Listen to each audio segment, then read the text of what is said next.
Hello, everyone. My name is Dwayne Trujillo from Corwin, and welcome today to a great webinar that we're going to have with Vivian Troen and Boles. The name of the book and the presentation and the PowerPoint that we're all very excited about is called The Power of Teacher Teams. We are proud to say that Vivian Troen and Boles are bestsellers of the new book with us at Corwin. Like I said, it's called The Power of Teacher Teams. And before we get into introductions in the actual webinar, I'd like to just explain a few housekeeping things. With this webinar, you have the option to answer questions. We like it to be interactive, and we want you all to be involved as much as possible. You can answer yes or no questions, or there will be multiple choice. If you look at the emoticons over on the left side, you'll see a happy face and a hand and a little check mark. For the yes or no questions, if you right-click on the check mark, you can see the choices to answer with yes or no. So those are great features to have when we're to become active participants in the in today's webinar. Also, you can do, if you have a question, you want to raise your hand, or if you have something to say, feel free by all means to write it in the lower left-hand corner in the chat room. Those emoticons will provide those options to you with, like I said, the happy face, or if you have a question, you can raise your hand. And then also the check mark for the yes or no questions. And then you can also do, if there are any multiple choice questions with A, B, C, or D, if you also click on the check mark, you'll see A, B, C, D as choices to answer questions. So those are nice to have, and it's important, and feel free to be as involved and raise questions as much as you like. This is what keeps the webinar exciting and interesting. Okay, so I mentioned the yes or no questions already with the check mark. Also, I'd like to mention that thank you for joining today, and with the promo code, if you use a Corwin promo code of D12AF2, you get a nice 15% discount on the book. The book is available for purchase at Corwin.com, and the 15% discount is good through Halloween. So it's good through October 31st. And you could just visit at Corwin.com and use the promo code D12AF2. So I hope that's a nice little feature for you, and should encourage you to purchase this great book after the webinar. Okay. Let me talk about the lovely Vivian Troen and Boles. They are considered authorities on the subjects of teacher education, teacher leadership, and professional development schools. Vivian and Kitty deliver workshops on teacher teams and teacher leadership. They speak at various conferences and seminars, and they're regularly consultants to schools and school districts within the United States as well as internationally. So without any further ado, please welcome Vivian Troen and Boles. Well, hi, and thank you so much for joining us today. We're delighted. Hi, I'm Boles, and I'm going to tell you a little bit about the agenda. The agenda we've got for you today is a pretty good one. We think we're going to start with introductions. We're very excited about that. But then we're going to talk about the cultures of school and schooling. Everyone's talking about culture, and we'll be talking about it too because it's key. Then we'll talk, obviously, about teams, which have become a norm in schools now. And then we'll look at teams as a locus for teaching and learning. Then lastly, we'll look at our teaching cases, which is a big piece of our book, and have a Q&A period. But you have to remember that we want you to ask questions throughout this webinar. We want to hear your questions in that little chat box. Even though we won't actually hear your voices, we'll see your words and be able, we hope, to answer any questions you have about teams or teaming. Okay, so now we do want to know who's out there and what roles you have. So we'd like to know whether you're a teacher or a principal, a PD provider, and Dwayne told you about the emoticon, which has the alphabet in it. So please sign in, let us know who you are, and then we really want to know where you're located also. So are you a teacher in California, a principal in Ohio, a professional development provider in Texas? Please let us know. So I'm hoping we're going to see things happening soon. So I see a couple of E's. Some people are, I guess they're not specifically a teacher or principal. They categorize under the other option. There's a third grade teacher. There's a principal, Native American. So it looks like a little variety of principal and third grade teachers. Someone from Los Angeles. That's great.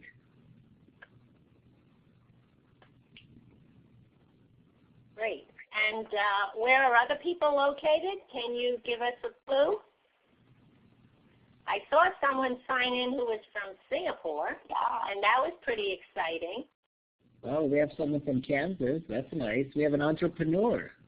Whoa. A lot of those guys out there nowadays. Well, that's good. With a nice variety. That's terrific. Okay, well, welcome and welcome.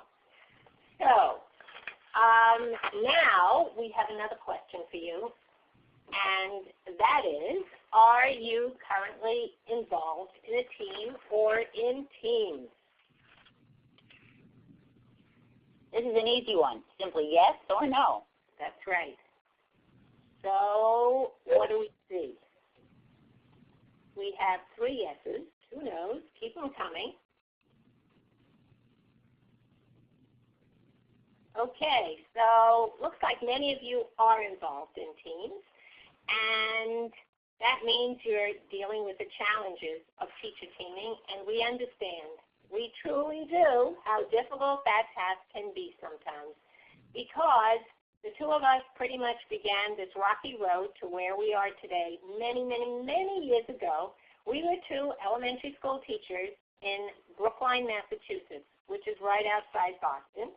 And we decided independently and unilaterally to put ourselves together as a teacher team. Now, believe it or not, our principal, probably just to get us out of his office, said, oh yeah, sure, go ahead.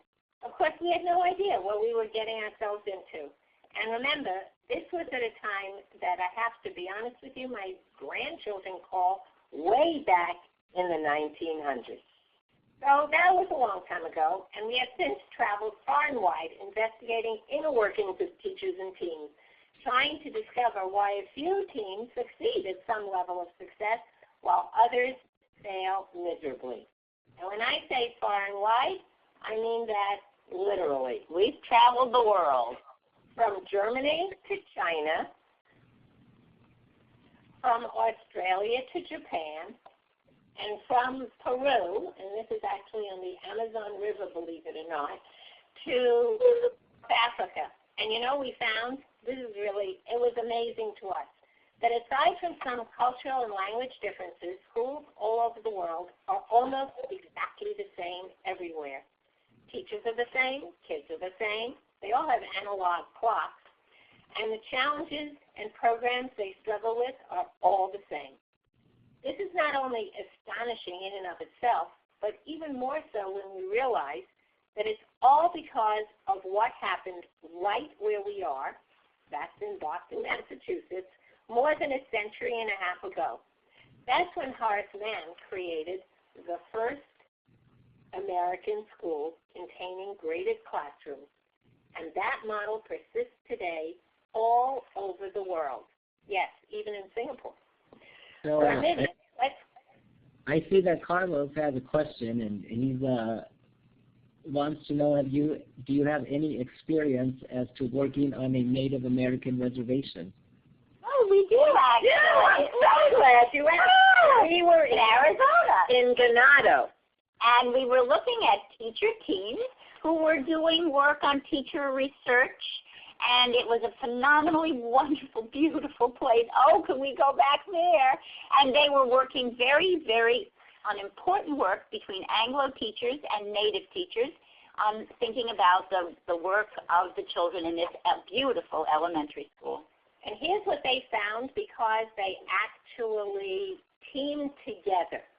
For a long time, there was a question whether the children knew their native language better than English, or knew English better than their native language. Navajo. Anglo teachers thought they must be fluent in Navajo, and Navajo teachers thought that they were more fluent in English. And they actually never had the conversations with one another until they began to team. And then, as part of what we call a difficult conversation, and we have this in our book actually, as part of a difficult conversation, the Anglo teachers said to the Navajo teachers, "We never hear from you. You're always so silent at the meetings.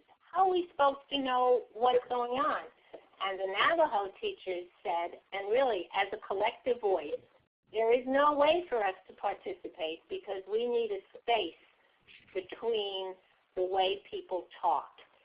And it was really, I have to tell you, Carlos, I can't believe you asked the question because I haven't thought about it in a while, but I get shivers when I think about it. And that was the beginning of people understanding actually that language was incredibly, that was the biggest challenge for these kids because they had been on a reservation where their parents were not fluent, neither in Navajo nor in English, and we all know the tragedy of what happens with education.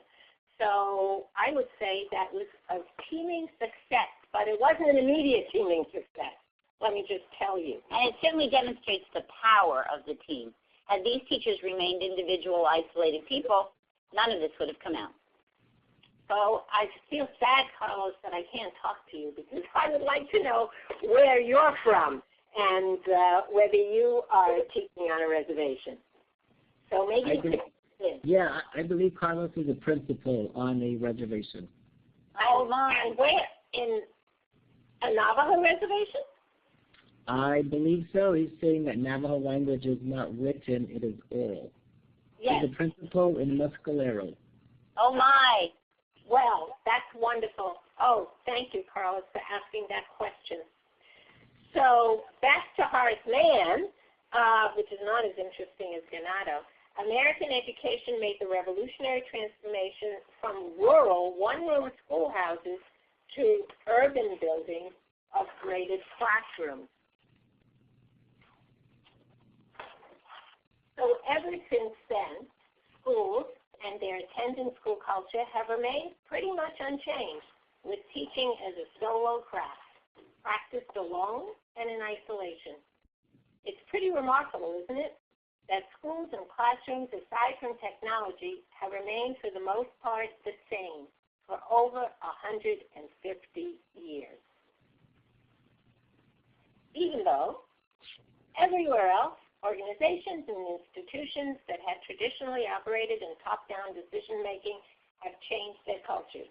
Medicine, law, and the military, certainly traditionally a top-down organization, are just a few examples where they really transformed their culture into a more teaming culture.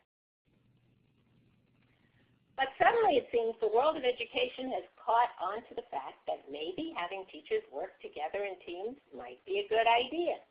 It's one of those overnight successes that only took about 50 years to get any traction. In a bold attempt to improve teaching, teams have become the new rage in education reform. It's hard to find a school without them.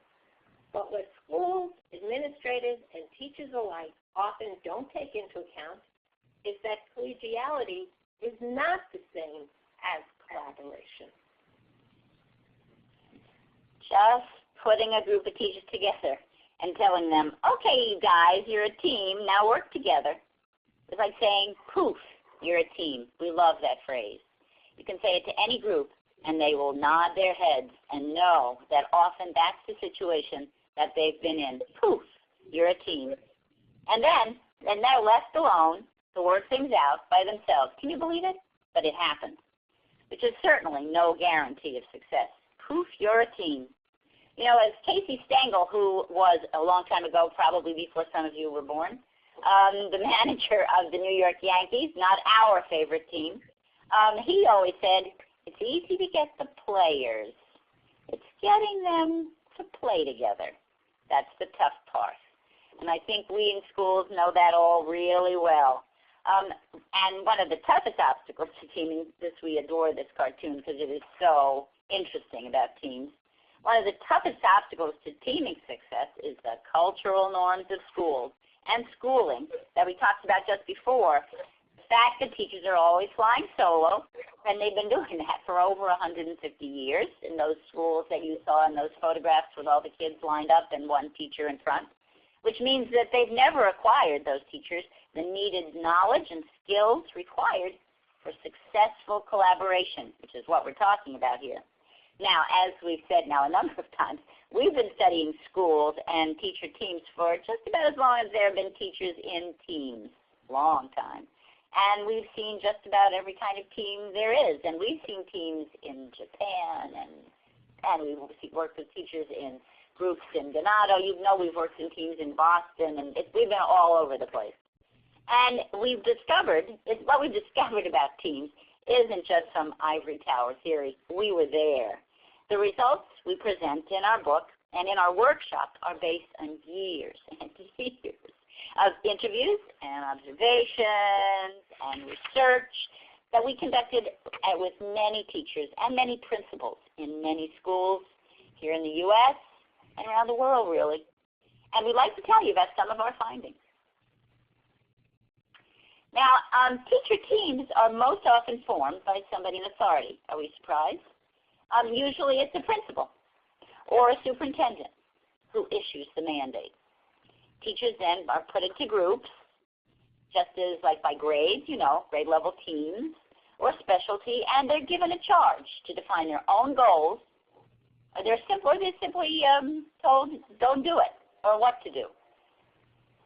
That's where the problem is. When the teachers or even when the teachers begin and they're given time, and their well-meaning principals give them time and space to work together. They've got time, they've got space. But they aren't automatically skilled in how to facilitate teams effectively. And they usually lack the resources to accomplish these goals. I mean, we should know that in business, people are trained to work in teams. They spend a lot of time in team training. That's organizational theory 1. You train kids and teachers, in this case, how to work in teams. Now, teaching experience, or experience in any other kind of endeavor, does not automatically translate into the expertise needed for expert teaming. Teaming skills are outside the purview of teacher preparation programs. We don't teach pre-service teachers how to be in teams. And teachers arrive on the job not prepared to deal with the challenges that teamwork presents. It's like we think it's easy. It's not easy. On top of that, the culture of schools prohibits teachers from asking for help. I think teachers all know that. When in most schools, when some teacher asks for help, I can remember it many times in my career, teacher asks for help, message is, she's in trouble. So when teachers struggle, they usually do it in silence, and they do it alone. Teachers and principals believe that experience equals expertise. How crazy is that? So we do it. So while teams frequently lack internal expertise, they're reluctant to look outside for the team for support because you don't ask for help. When teachers join a team, simply asking for assistance and support is a very big leap. And most teachers are uncomfortable asking for help and for doing that. So I'm wondering if people are still awake. So can you kind of either smiley face or something or frowny face? I have a random question that probably could represent some of the other people who have registered today. When you talked about teachers being overwhelmed and, they have so many things to do and now they have to work in teams, how would you say, how do teachers not get overwhelmed by, let's say, the extra demands of the school, and how do they not work on the team goals? Well, we're getting to that. Yes, we're getting to that. But I think that is exactly that principal. I think Carlos, I know you're a principal. I'm not sure who else is a principal in the audience, but I think that principals, and we're going to get to that in a little bit, really need to support their teachers by not giving them 10 other things to do while they are trying to figure out how how to be on a team. Right. And It's important to keep things we'll manageable. go more in a minute. Yeah. It's important to keep things manageable, I would suspect. Yes, yes, yes. So teachers are also reluctant to exert leadership or to assume leadership roles. They think of themselves and each other as equals, and people are uncomfortable putting themselves forward as leaders. So this presents a problem in the decision-making process. And teachers will declare that their teams are working well because everyone gets along well together. The culture of nice is particularly prevalent in elementary schools. I wonder if, I don't know who the third grade teacher was, but if you would agree with that. Often teachers will, that's what they're really looking for. And they speak about collegiality, and they speak about mutual support, and my team has my back. But even though we sometimes think these terms are interchangeable, collegiality is not the same as collaboration. So here's what's the most important point, and this is why this phrase is emphasized in color and underlined. Teachers rarely engage in instructional talk, and yet in terms of improving student learning, that is the most important activity of the team. So what is instructional talk? And we're going to spend some time this afternoon here. It's already evening in the East, and I know it's morning other places. At any rate, we will. And we found that teachers and teams often report that they feel successful because their team functions smoothly and team members are good at completing their tasks. But when we look at that, a lot of the stuff is logistical. So it's planning a field trip, or developing a schedule for an open house, or choosing the text for the English department, or resolving class placement issues, or distributing responsibilities for putting up bulletin boards. There are even special data teams, and they spend an enormous amount of time gathering and analyzing data, but they never come to terms with finding solutions based on that data. How will the teaching be different as a result? Teams most often fail to meet the criteria of instructional talk because they don't grapple with the main issues central to what the team's primary goal ought to be: the improvement of teaching practice and student learning. We're going to be repeating that a bunch. In other words, the team needs to address those issues that are found in what is known as the instructional core. But just before we get to the instructional core, we want to ask you another question. So this is, how much time are you spending on logistics? What would you guess is the percentage of time that your team spends on logistics? And if you're a principal, think about people in your building, or if you're a consultant, the people you work with. How much time do you think is spent on logistics? And you go, oh, Carlos says 30%. Other people, how much time?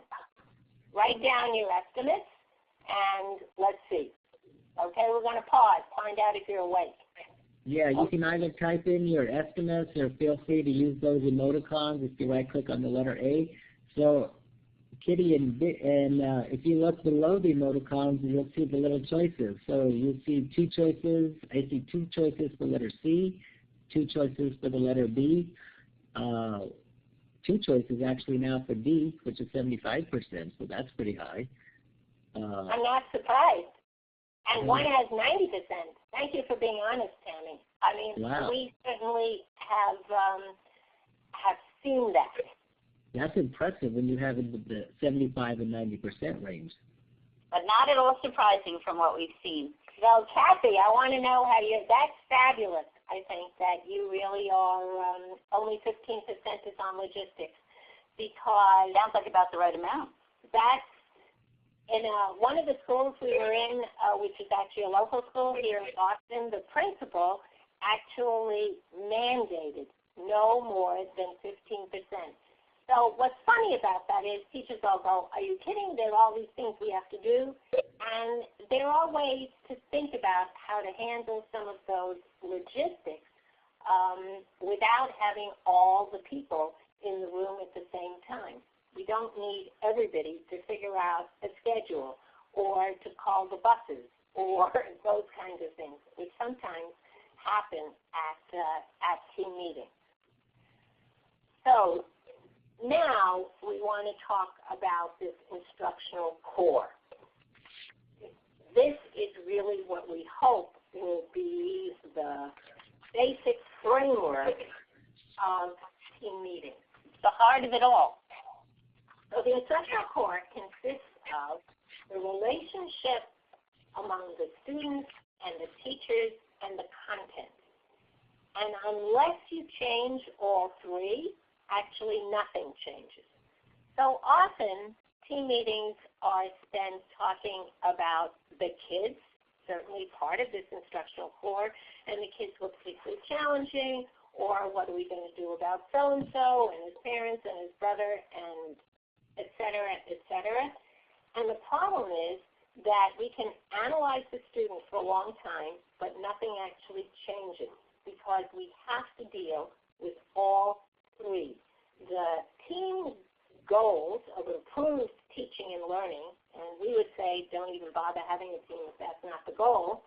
If we don't focus on obtaining observable improvements in the teaching practice, changing the role of the kids to make them more active or to change modalities or whatever it is, if we don't think about the content, then we can't really change and improve teaching and learning. You know, I think it's great you're talking about the instructional core. Speaking of core things, you know, Kathy's mentioning there that she has 15%, they have a core team that meets once a month with a planning team that meets once a week ahead to plan their meetings. That's impressive right there. Oh, that's why Kathy is an A, and she uses such little, that's terrific. So I wish you could talk. Yeah, right. Then we could hear that how would you be do it. so interesting. So I would be interested, Kathy, and everyone else, if that everything you do in your other 85% of your time is about changing and improving teaching and learning. And that goes to really to the heart of our book, our attempt to begin the process of drawing educators into the practice of teamwork that goes with the structure of teamwork that is all about how do we make things better in our classroom. And I wonder what Kathy is thinking and how her team works. She's got, sounds like there's quite a good structure in that school. Yeah. I'll be curious what she says. She sounds like a success story. Right here. We want to know Kathy. I know. All right. Kathy, right away on the chat. I'm not getting the... Yeah, we don't see the chat. So you're in charge of chats, Dwayne. We don't have anything in our little chat box. But we do have a question. Sorry? Sure. The chat room on the bottom left-hand corner, if you click on the room. Right. Ours is empty. Huh. We're depending on you. Okay. Let's go with the next question. All right. So take a look at these questions right here now that you've had a chance to see them. Which of these items are discussed in your team meeting? What we want you to do, as you can see, there are 5 choices there. And if you look up above, you only get A, B, C, D on the little iconoclans or whatever it is that you call emoticons. Yeah, right. So if you are involved in any of these, if these items are discussed in your team meeting, and you don't, if it's A, B, C, or D, or none of the above, you can write that into the chat room because you can't we can only get A, B, C, D up there in the emoticons. Oh no, actually this emoticon has A through E. Oh, for goodness sakes. Well, then you can just put them right in. So you'll see someone responded with the letter A. We have one A, one D as in David. Let's see what other answers come in. Okay, we're waiting for you. This is wait time. You almost learned about that. Oh, someone says A through C as well. Wow. Wow, that's pretty progressive. Someone made a comment that they commented, well, Kathy, she is in an ESD and they have content specialists that go out and work in the schools. They have schools who come to the core meetings, and they listen to them and their problems of practice and then offer suggestions, and their content specialists are assigned to specific districts. So that's well, others of you, great. It looks like there are other people who aren't responding, but you'll see here there are four actually different items to be discussed, and we hope that all these things happen. And what we really are talking about here is how teams can make these deeper. We can look at these specific topics, which are all really important items. But working in a team, you can make them more effective. Analyzing data, examining student work, doing a really spectacular job happens in team meetings.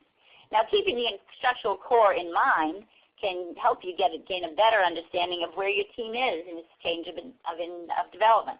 As you think about it, we're going to ask you what you regularly do. So we're seeing now that we've got people in all areas. If you spend time on learning difficulties, you do all these things. Okay.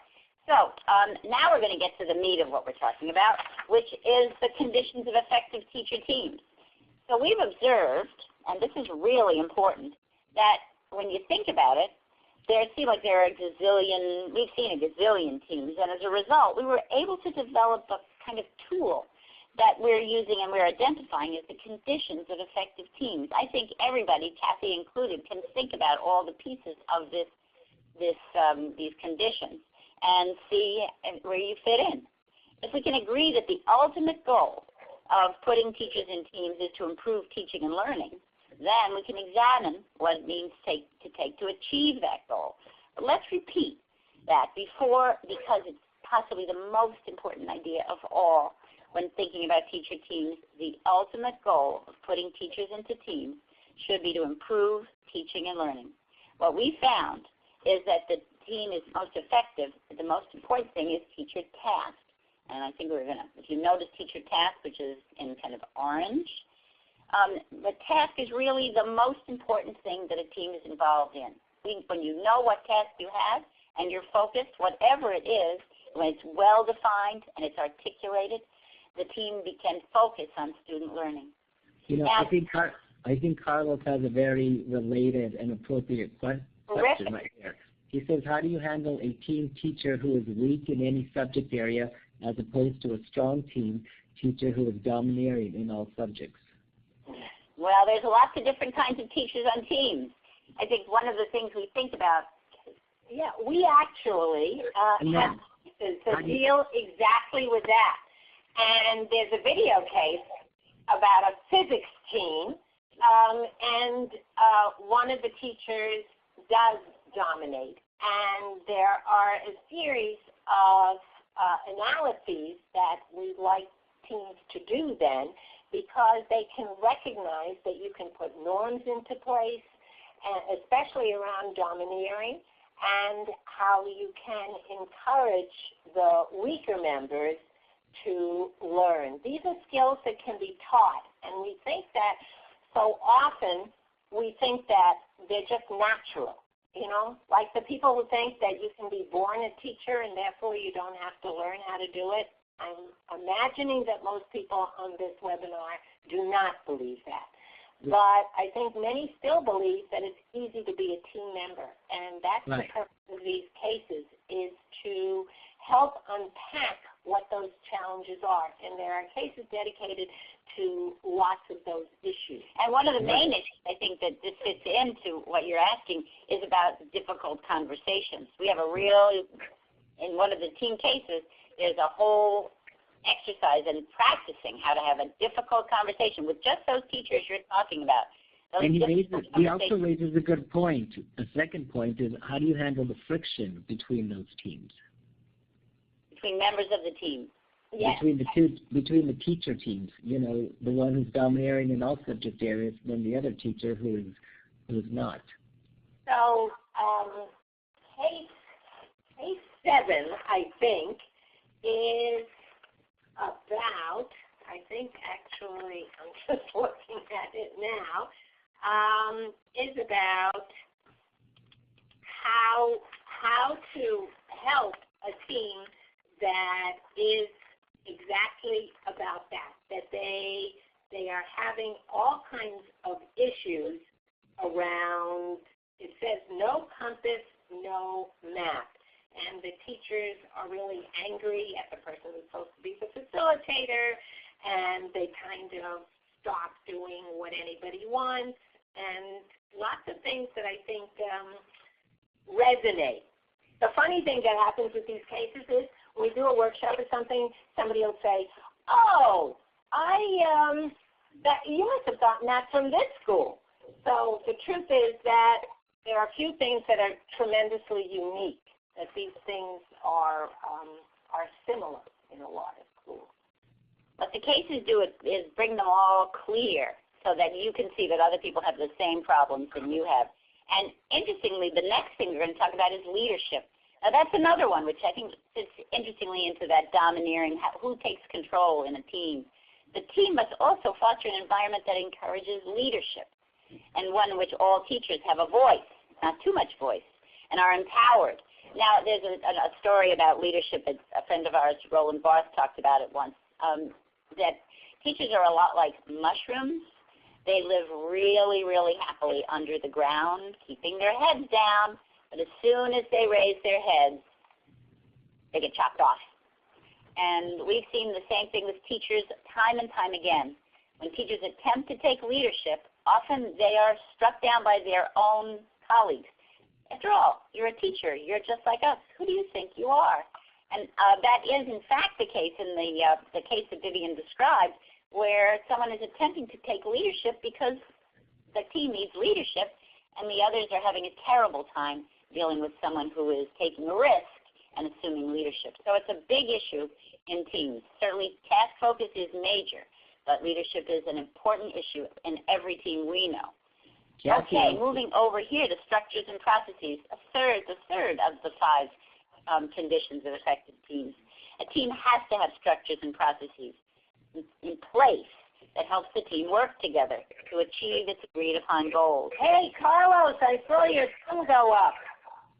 Yay. I wish other people would help. Well, you know, for sure, teachers need to have roles in the team. There need to be norms. So that one who dominates ought to know that every three people should talk before she talks again. There's ways to set norms. In fact, norms are essential for any team to work well. It's a structure. It's an essential key structure. And teams also need to have outside resources and materials. They need to find ways to enlist outside expertise. Yes? I don't know, we're getting static over here. We talk a lot about all this in our book, about the structures and the processes, and they go along with each of the cases in the book. And we define exactly what the structures are. Yeah, I think it's great you're going to talk about personal accountability, because Kathy states that is absolutely essential for a successful team. Well, that's great. Okay. So, well, we're getting over here to personal accountability. So, if you look at we teachers are pretty much good at having personal accountability. We take care of our own assignments. We do our own work. But is there an expectation in the team that every team member is responsible for improving the achievement of every student? You know, as I said, we're pretty good about taking care of ourselves. But is it enough for people to be accountable for just showing up at team meetings or just doing their own assignments or supporting, just kind of being there to support team goals? That's personal accountability. But I think, I don't know, what about the people who come late? They're not personally accountable. Or the time we do student work and suddenly, I forgot my student work. Yeah. Well, that's even personal accountability. That sure is, and that goes back to task focus. If these people on a team don't think that the task is focused, then, well, it's not clear what we're going to do today. Why should they bother coming on time? It's always, we teachers have a lot to do. Photocopying is one, making phone calls to parents is another. So personal accountability, takes precedence over joint accountability if we don't recognize that there is an important thing, which is team accountability, in which we're responsible for the learning of all the team's children. That's it's just powerful once a team becomes responsible for each other. Does that make sense to you? I would, yeah. Whatever.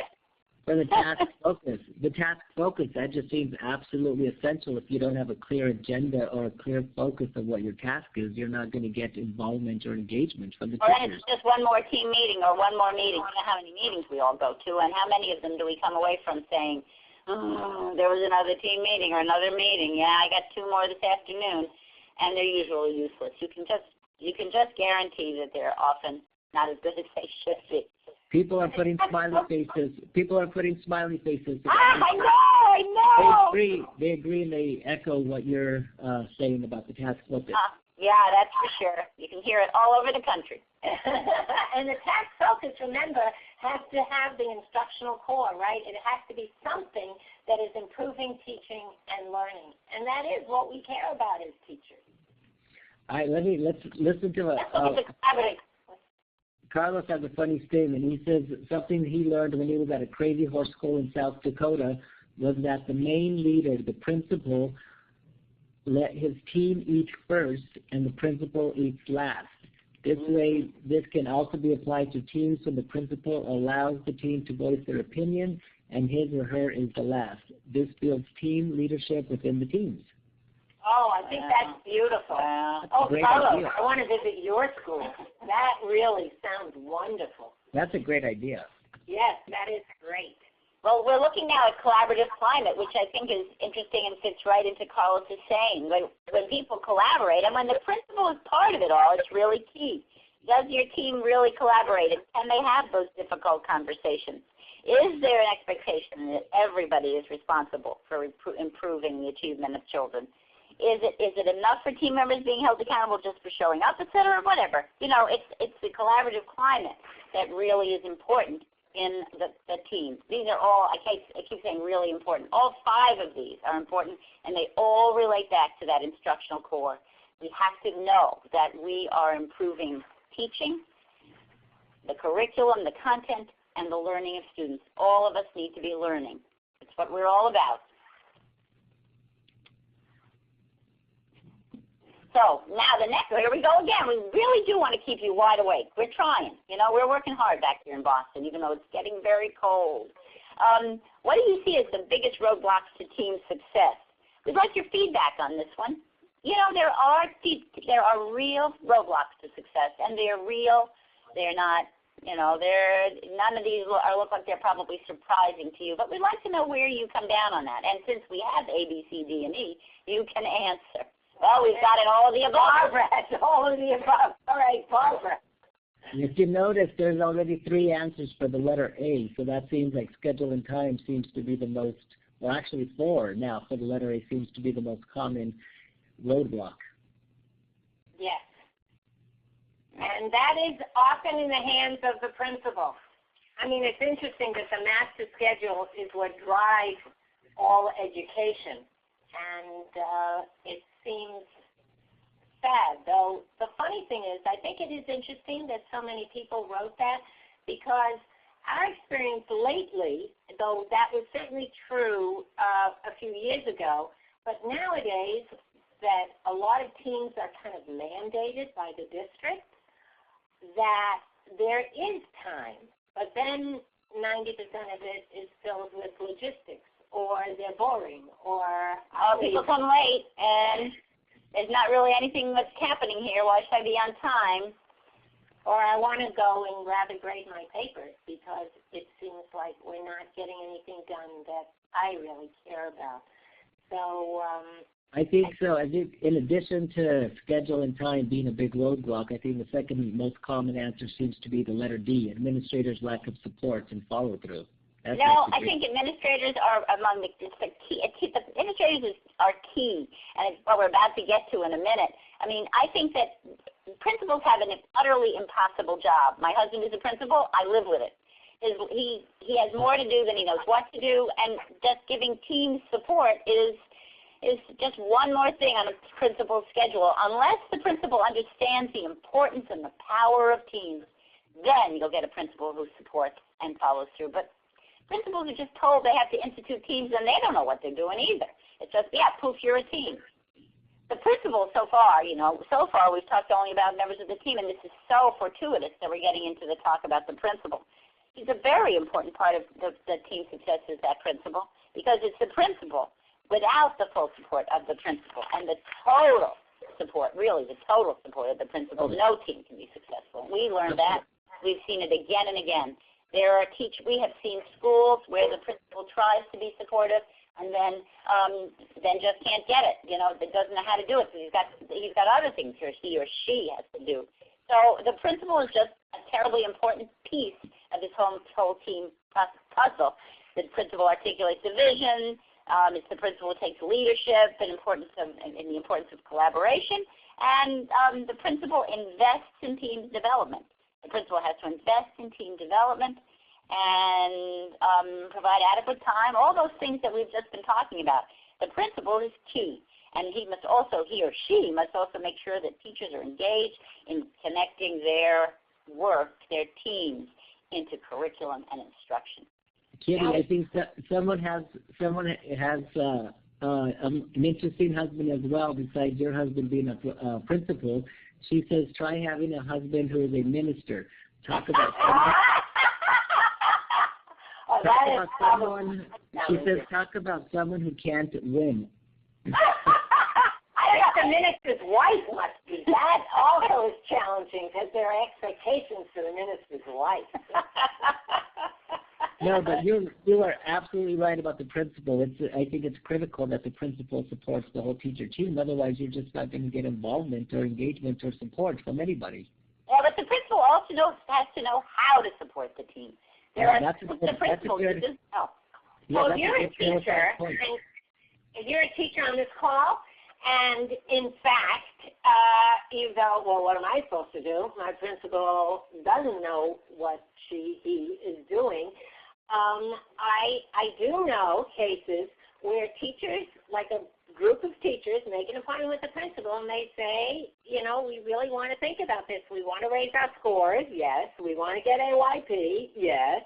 And there's a lot of literature out there now that this really makes a difference. I mean, it goes from Arnie Duncan to I don't know how many emails I get, listservs I'm on, that show how scores improve and this improves and that improves when teachers collaborate. But it's not just to collaborate. They have to collaborate and they have to know what they're doing and learn the skills. So maybe they can actively engage the principal. I think that's a possibility too. So this is what we're hoping that principals will do. And by the way, this is available. This will be available on the Corwin website, so you can go to your principal armed. So another thing to make you pay attention, maybe.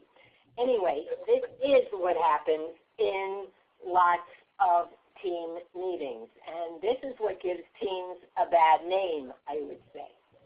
And the funny thing is, here in Boston, they're talking about redistricting and figuring out how to get rid of busing and so on. And so I loved the title of one of the proposals was about quality schools for all our children. Really? I mean, you know, they had a lot of meetings on that. Yes, the school board did. Okay, so we've told you a little bit about the first part of the book. And now we get the second part of the book, which is about these cases. And that's involved. And we think cases are powerful pedagogical tools, and lots of fields use them. Business schools, they all use them. Medicine, law, public policy. But in teaching, we often are not used to using cases. And we think that they describe the kinds of team behaviors that teams want to deal with in order to become more successful. And there are guides, so not only do we have the case, but we also have these guides to analyses, and there are worksheets and activities so that you can tackle these problems, some of which have been raised already. So this, for example, is an example of a guide. So the facilitator doesn't have to have particular skills in this because everything is outlined. And there are handouts and this one happens to be about difficult conversations. So people who aren't getting along and what to do about it. What's nice about these is that anybody can be the facilitator. It could be a team leader as a facilitator, a staff developer, the principal can be a facilitator of these. But a teacher can be the facilitator. Absolutely. And that's what we hope that teams do spend. We talk about having a team tune-up once a month so that then these kinds of things can be aired, and we have rubrics and continuous so you can evaluate your team and then figure out what you might want to do next in order to improve the working of your And team. they're all on the CD. And they're on it, which is a whole lot better than taking that book and pressing it down on your photocopy machine. We have the CD with all these wonderful, we think, handouts and action plans, which Vivian will tell you about. So I don't know how many of you have ever left a meeting and you go, what happened? What did we decide? Because there certainly was a lot of talk, but I don't know what's happening next. So we encourage people, this is just one example, but to have an action plan at the end of every meeting, who does what and when will it be due? And that helps with the accountability piece because then it's all in writing. And yeah, that echoes Kathy's comments earlier. She just said without accountability or, taking personal interest and accountability, you're not going to have full complete success. So this is perfect to have this action plan. And this is another kind of an action plan diagram. This happens to be from a case that was from a middle school math team, and they were suddenly, the chair of the math department told them that they were going to switch from homogeneous math groupings to heterogeneous groupings. Well, the teachers, you can imagine, were not that pleased because they hadn't been used to teaching heterogeneous groups. One teacher had some experience with differentiation, and so they actually made lemonade out of lemons, whatever that cliche is, and they collaboratively developed these differentiated lessons that they observed and revised, and now they have become benchmark lessons so that all the teachers, even new teachers who come onto the team, have pretty well laid out differentiated lessons. And so there are lots of different worksheets and handouts and protocols, and these cases are not hypothetical. They're drawn from real-life experiences of teachers and teams, many of which we've observed and researched ourselves.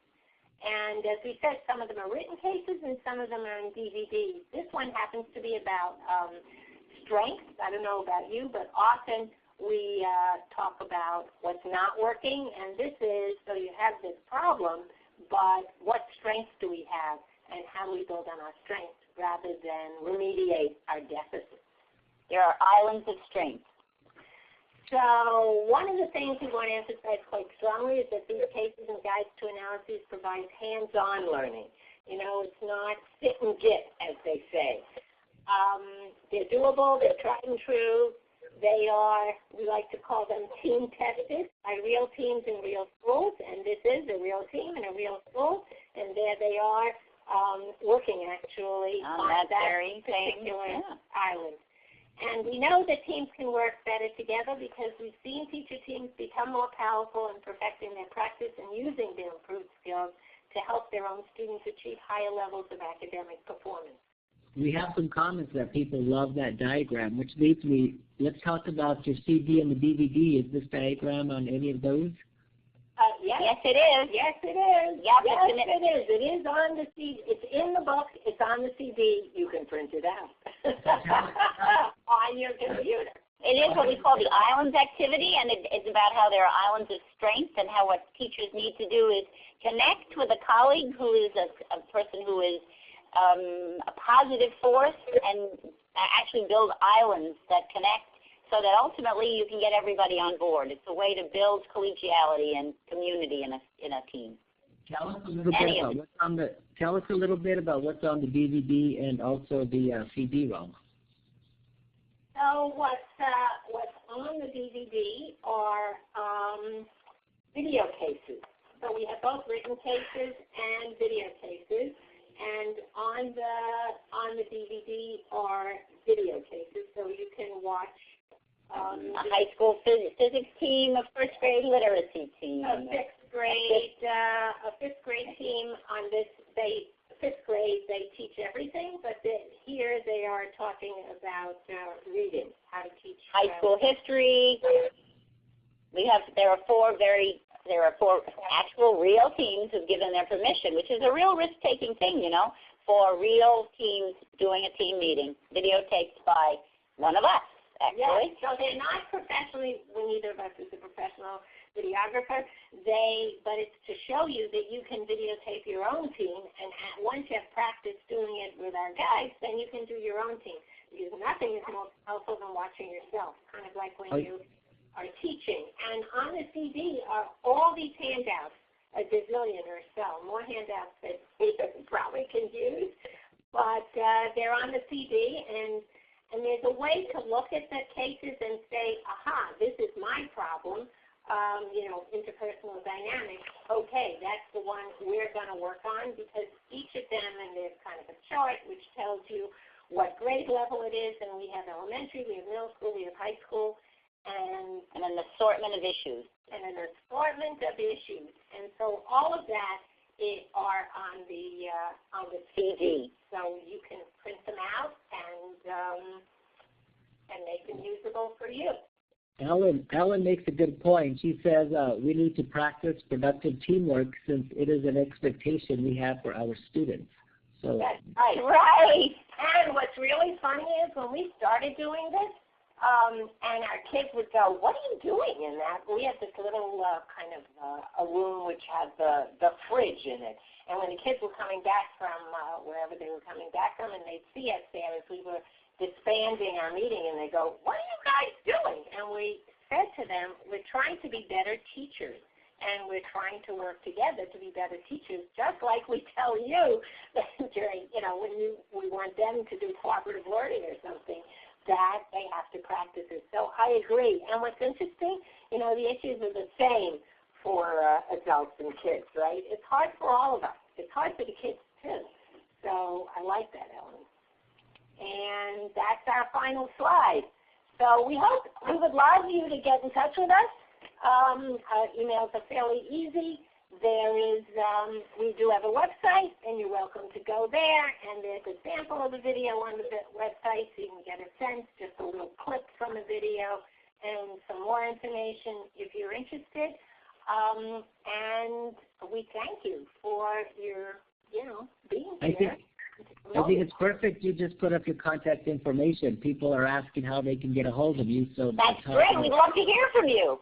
Oh, I'd love to, because the thing that's hardest about a webinar, I love doing workshops, but webinars, I have to say, this is so hard because I only hear Dwayne's voice. I love Dwayne, and I like his voice, but I would love to hear all your voices and really know what you're saying. So please feel free to email, but we talk on the telephone also in that very old-fashioned way. That's true. We're receiving excellent comments from, everyone is very happy that you participated. Things were comprehensive. They enjoyed the session.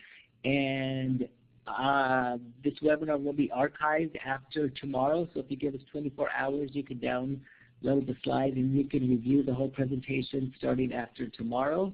And also don't forget to, if you want to use your promo code, you can purchase the book at a fantastic 15% discount, which is good through October 31st. So Kitty and Vivian, I'd like to thank you so much on behalf of Corwin. Thank you all so much, and I'm sure people will send you emails and visit your website because they were all very excited about it. Great. Well, we'd love to have your emails. Okay, good luck to everyone. Thank you, thank you. Happy teaching. Bye-bye. Thank you so much. Bye-bye. Bye. Thanks, everyone, for joining. Bye-bye. Left.